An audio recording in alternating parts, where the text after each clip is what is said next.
Hey guys, welcome back to the channel, man. It's August. You know, last week we did the top 3 baits for August. Pretty interesting video. This week we're breaking down 3 brand new lakes for you guys. Just as always we do every month, we give a brand new battery away. Also, all you gotta do is leave a comment, one of those optimal blue tops like we got up there. But we're breaking down 3 brand new lakes. I love doing these videos because it makes my brain think. I immerse myself into going and having a tournament at this lake. Where would I put my trolling motor down? Where would I make my first cast? That's what we're doing right here on the channel on where to start in August.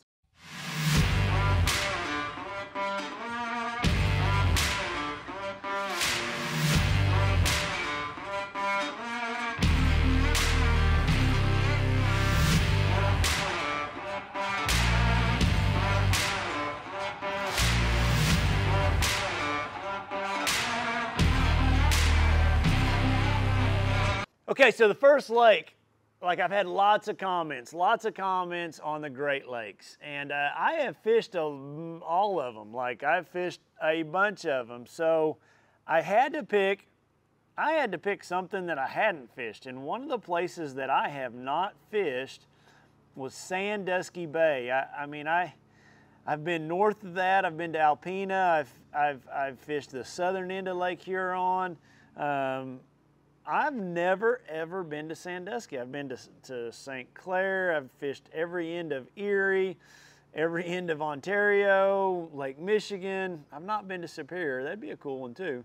But I'm gonna do Sandusky Bay because I feel like eventually, sometime or another, I would go there. And when you look at Sandusky Bay, man, it's big. It's really big. Like when you look at it on a map and then you try to think about, like, when you get there, it just always blows me away how much bigger it is. Like the width of my thumb is 2 miles, so you know that's 6. Shoot, it's a long ways across there.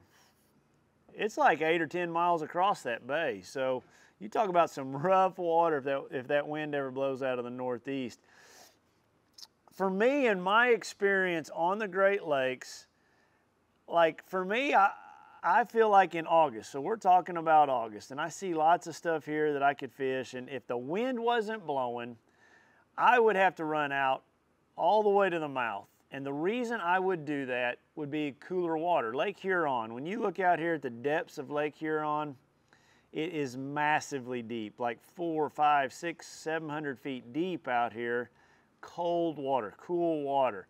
So when I'm smallmouth fishing on the Great Lakes in August especially, I love fishing shallow. Like there's always, I feel like, big fish up shallow. There's not gonna be a lot of them. There's gonna be just little wolf packs of them, and you go and then you catch those, and you go and then you catch the next one. So when I look at the mouth of Sandusky Bay, I look here on the right, and oh, we got Flat Rock Reef, we've got another one just past it, Point R something, Point Auxbarque, A-U-X-B-A-R-Q-U-E, Alaska Bay. Okay, so what draws me to this is I've got super deep water, super shallow water, and when I look at it over here on Google Earth, I want to show you what I see or what I look for when I look for something like this. And no, I'm saying all this, if the wind blows, you're in trouble. Like it'd take you forever to get out there. But when you zoom in on this point right here, this is, I know it sounds silly, this is very, very shallow water. But you see that one big rock right there? You can actually see the shade that rock makes. I would put a waypoint on that rock. I would put a waypoint on these rock piles. See that big isolated rock right there? I would put a waypoint on that rock and I would go catch bass off of them. I would just fish all these isolated rocks. Like look at that rock there, rock there. Then you're gonna figure out which depth. It may be in water, yes, 2 feet deep. It may be in water 4 feet deep. It may be in water 8, 10, 12, 15 feet deep. Once you figure that out, then you just duplicate it as many times as you possibly could. So that's where I would start, right out here on this big main point. Siri, I'm not talking to you. Of Saginaw Bay. Shoot, that's probably 25 miles out there looking at it really quick. You got shipwrecks out there. That's where I would start. Now, I'm gonna give you 2 more spots or 3 more spots, who knows. When I zoom in, looks like you got some islands out here. I probably need to find a couple spots that if the wind is blowing, you know, and let's say you always have days that the wind's blowing. Man, look at these sandbars. So much cool stuff in the Great Lakes. I just love it. I mean, there's going to be fish on that bar somewhere. And so much of what I do on the Great Lakes is visual. I'm gonna tie on a little swim bait, spy bait, you know, something like that until I see a fish follow my bait in or I catch one. Then I'm gonna slow down, start throwing a drop shot, a wacky rig, something like that. I saw an island out here in the middle. Yeah, that would have to have some fish on it. That island, no doubt, 100% is a fish magnet. I don't care what Great Lake we're in. You've got protected water for them to spawn. You've got isolated rock piles out here. Look at this little rock pile right here. So if I was to put the water level back to high, that thing's completely under the water. There's going to be a big old fat smallmouth sitting right there. All these isolated rocks. Look at that rock right there. That's the stuff I look for, guys. I mean, that is to me like the primo stuff.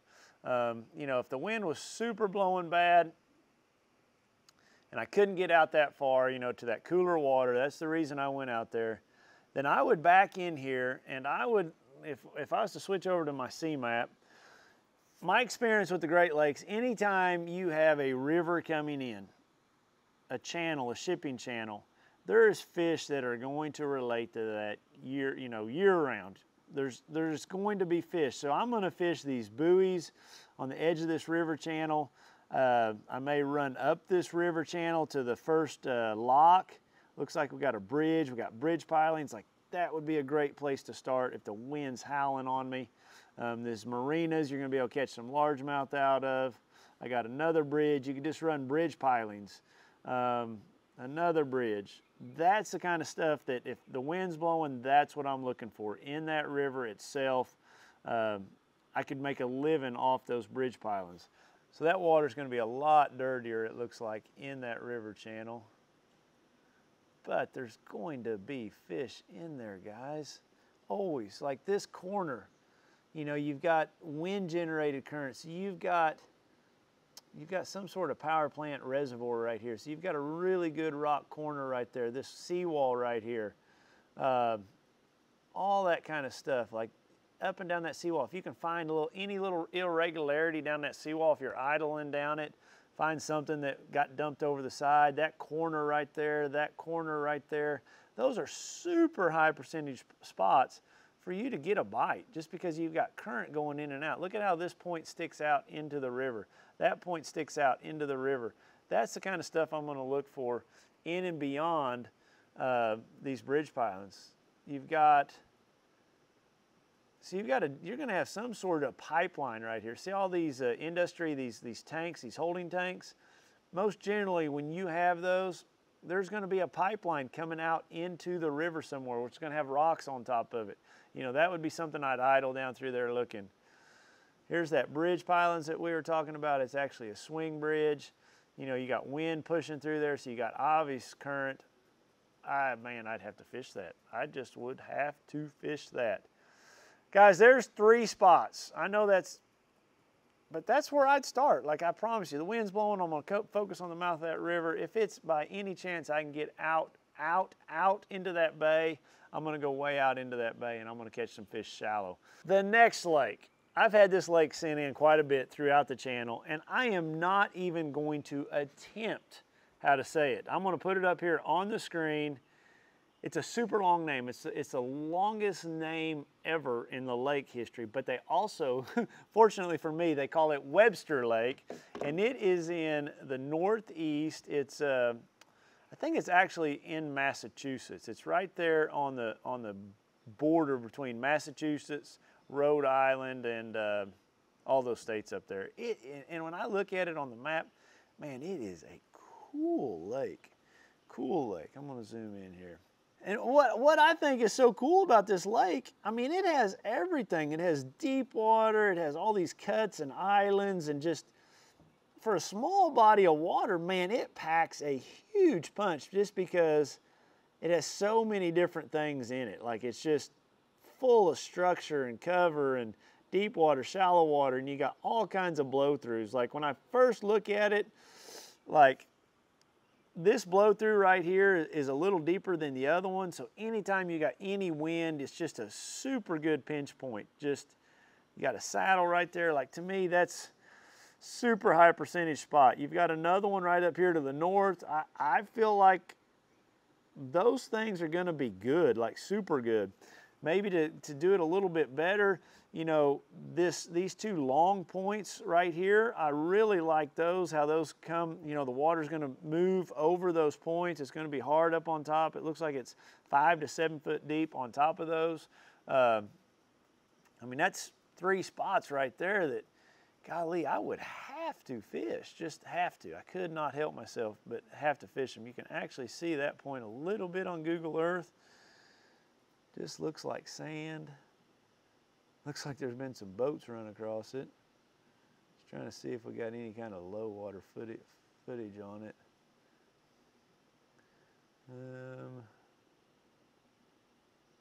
Yeah, you can see these. It's like where a boat's run across it. There's a bunch of boats. Wham, wham, wham. That's just, to me, that's a high percentage spot year round. Those are high percentage. That is some bottlenecks, you know, some wind generated stuff. I want to see if I can find a photo here of summertime to see what kind of grass we got in this lake, if we have any. Man, you got some phenomenal spawning bays. My next best thing that I think I would have to fish on this thing would be boat docks. I mean, it's just littered with boat docks. And again, I'm approaching this as if I had a Major League Fishing Cup event and I had to get a bite quick.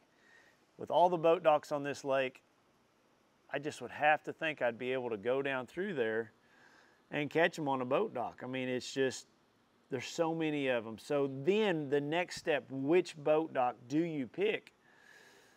That's a tough question. That's a super tough question. Couple things. When I look at it, and let's think about just, if I was trying to narrow it down just a little bit, when I look at it on my C-map, you've got some big spawning pockets.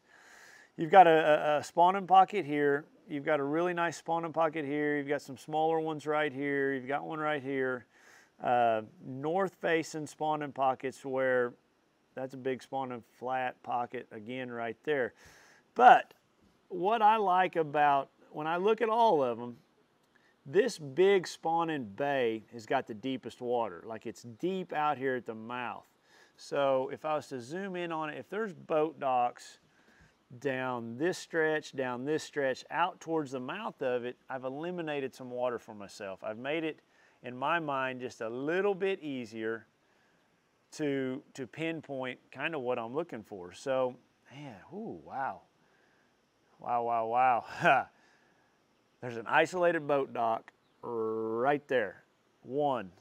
That would be like, I'd run to that one. That would be one I would go fish in a hurry, that isolated boat dock. Then I'd fish some of these docks over here. You know, there's not a lot of docks in here, but man, that's even better for me. I would have to fish all these docks with that one being my #1 dock. Just because it is so isolated. A little bit, another step further, like this underwater point right here that's 10 foot, man, that's out in the mouth of that bay too. Like, anytime I try to go to a lake for the first time, I try to make it smaller. I try to get into an area. So this area here has got as deep a water as anywhere in the lake, yet it's got shallow water. It's got everything I need in it. So, you know, I could hit this boat dock right here. I could hit this, you know, underwater point right here. I could hit this little bit shallower point right here. And then looking at it right here, I could go back and I could hit this marina right back here in the back. So I could literally fish 1, 2, 3, 4 spots in probably an hour, hour and a half, and do a good job fishing them. You know, 1 all the way in the back, 2 offshore deals, an isolated dock, throw in this point right here, and I could get a grip on what those fish are doing really, really quick. So that's how I would attack. I'm not even attempting to say the name. Lake Webster is what we're gonna call it up there in Massachusetts. Super cool lake though. You know, then from there I could just back out here and I could look at some of this deeper stuff, you know, these little extension points. If I didn't catch them shallow on those boat docks, I would just gradually move out.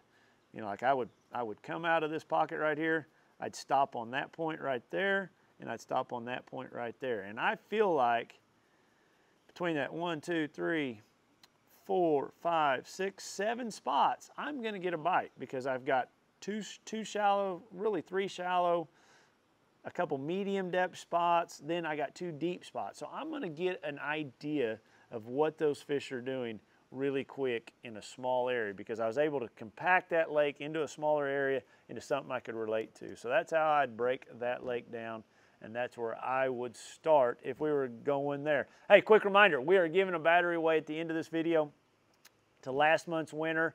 You guys watching this video, you may be the winner, and if you're not, all you have to do, you have a chance this month to leave a comment, tell me a lake you want me to break down.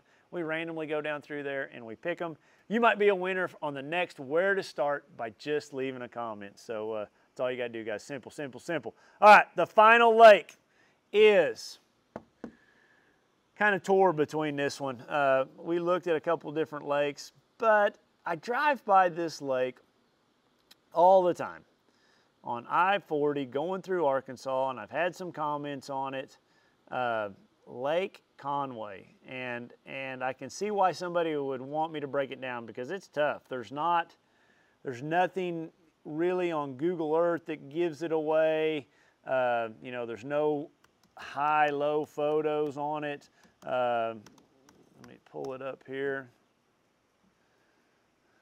For you guys that don't know about Lake Conway, full of cypress trees, shallow. It's got some really dirty water in it. Kind of a unique lake. But I've never got to fish it, but I drive by it all the time on I-40. And when I look at the lake, when I pull it up and I look at it, I don't think it's on my sea map. It's not mapped. When I look at that lake, it just does not look like it's got much depth. And it's a tough lake to break down. I just have to say, like, and especially in August, for me, when I look at it, I think, and I don't have a map. I need to get my Navionics out, see if they've got it mapped. I feel like this back area here is super shallow. Like when I drive over it right here, I feel like this is all really shallow, really muddy. But in August, that's good. Like fish are shallow, they're looking for you know, the best oxygen they can possibly find. And so a lot of times I will run to that muddy water in August. So, you know, this bridge right here, I'd have to try it out because I've got muddy water, clean water. There's being an exchange. I could fish that bridge really quick, that bridge really quick. There's a big spawning bay back in here of deeper dredged out water where a lot of fish are going to have to spawn in the spring. So I feel like they could be here. I feel like there's going to be some wind-generated current through these bridges. It's just high percentage, guys. That, like when you watch my videos, that's what I try to do, is high percentage stuff. So those bridges right there are very, very high percentage. I think they could be good. You know, looking at this lake a little further, you know, it looks like we've got some grass in here. And when I go back to this photo in time, it really shows these ditches. So for me, and I am going to focus, like to help me break it down quicker, I could set me some waypoints in this ditch and I could focus just on those cypress trees, like the ones in that bend right there. Those are gonna be hard to get to. Deeper water, everything could be pulled out to that channel. I just kind of like that. You know, man, somebody watching this is gonna say, man, you can't get a boat back there, but I feel like I could try. Looks like an airboat's been back there, so you would think you could stay in that channel. Looks like they've got some dredging or something going on. But I would stay in this channel right here and I would fish that channel. That's gonna be a high percentage thing. And they're isolated trees, so like each one of those isolated trees to me looks really, really good. Instead of fishing all these trees, like when you take this photo away, you can see like there's trees all out here that are not next to that channel. I'm going to just focus on those trees that are on that channel. Instead of, maybe these right here, these, I'm gonna just focus on those trees, and instead of these big clusters. I mean, I just want to try to make it as isolated at my highest percentage as possible. Man, there's a lot of trees on this thing. Ooh, we got a wintertime photo. Check it out. So we got big, giant cracks in the ice everywhere. I'm looking for a spring. So many times when you got a lake froze over like this, if you find any open water, it could be a spring. And with a spring, you're going to have cool water in the summer and warm water in the winter, thus not making any ice. So it looks like right there. Why is that not frozen? Huh. Sure doesn't look like a spring, but there is a reason that's not frozen. I would check that out. If I had time, that may be super shallow back there. But there's a reason that's not frozen. It's everything else is frozen. That's the easiest, best way to find a spring. The most unfortunate part of that is you just don't get very many photos of lakes frozen over. Those are islands. Huh, that's so cool. Man, that was back when it was super, super cold. I just don't see any other open water. You can really see how shallow all this area is, though. It's just froze super solid, super hard. Those are all islands. Yep, that's a pretty cool photo. So let's go back. Okay, we talked about that channel up there. That would be a high percentage deal. The next best thing, guys, like when I look at this thing, that isolated dock right there looks super good. Main lake, isolated dock, that would be a spot I would start. We talk a lot about dock fishing in the summertime, especially late summer. It's just super high percentage. If I could find some more isolated docks like that on the main lake, there's one. There's one. Those are fairly isolated. Those would all be great, great places to start on this lake for me. Not any good water back there. Got another bridge, guys. Those are always high percentage. I sound like a broken record saying it. So that's the dam. It's